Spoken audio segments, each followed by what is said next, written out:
He is a vindictive, nasty person. He is a vindictive, nasty person. A stunner here at CNN today. This morning, CNN President Jeff Zucker announced his resignation effective immediately, citing an undisclosed consensual relationship with a close colleague.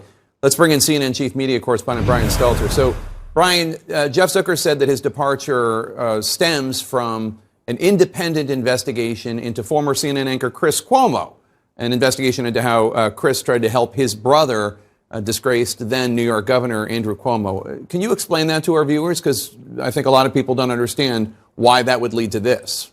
Yes, today's news is a long time coming. We posted this story back in January, on January 4th, but we actually have been working on this story and reporting it out for years.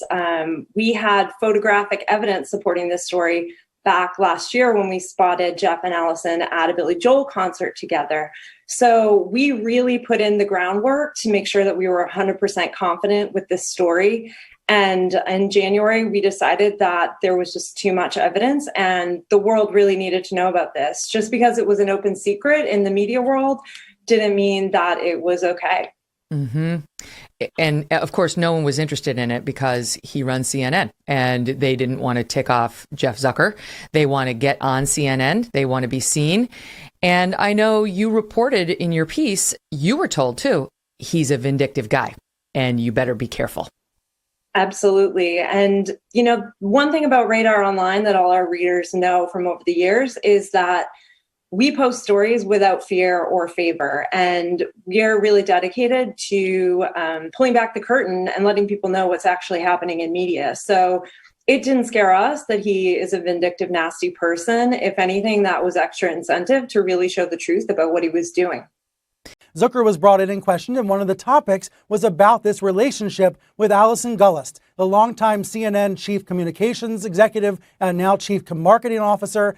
She has been Zucker's right-hand woman for years. They've been working together dating back to their days together at NBC, and that relationship, which then turned romantic, is at issue here, Jake. So, as I understand it, Brian, first of all, Jeff and Allison are both divorced, and Allison doesn't report to Jeff. She reports to somebody with Warner Media. So the issue here is not necessarily of the relationship, but that it wasn't disclosed to CNN's parent company, Warner Media. Do I have that right? Disclosure does seem to be the key issue here. And Zucker acknowledged that in his statement this morning, saying, quote, as part of the investigation into Cuomo's tenure at CNN, I was asked about a consensual relationship with my closest colleague. I acknowledged the relationship evolved in recent years. Here's the key line. I was required to disclose it when it began, but I didn't. I was wrong. As a result, I am resigning today. Okay, so let's pick it back up with Allison Gollust. First of all, according to your reporting, is it true that it was only recently that their relationship changed during COVID from professional to personal? Absolutely not. And that word is just a classic piece of PR spin coming from someone who's a PR professional.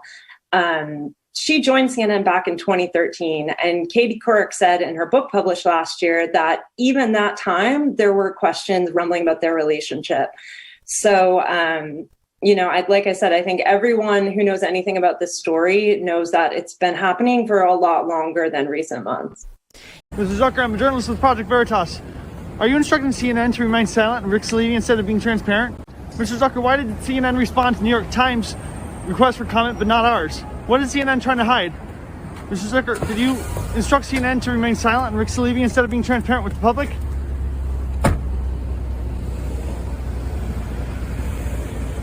There you have it, folks. The president of CNN driving away. All we can do is ask the questions, and all they can do is drive away. And it's an incredible loss, and I just think it's so regrettable how it happened. If what you're reporting is true, these are two consenting adults who are both executives. That they can't have a private relationship feels wrong. He is a vindictive, nasty person. He is a vindictive, nasty person.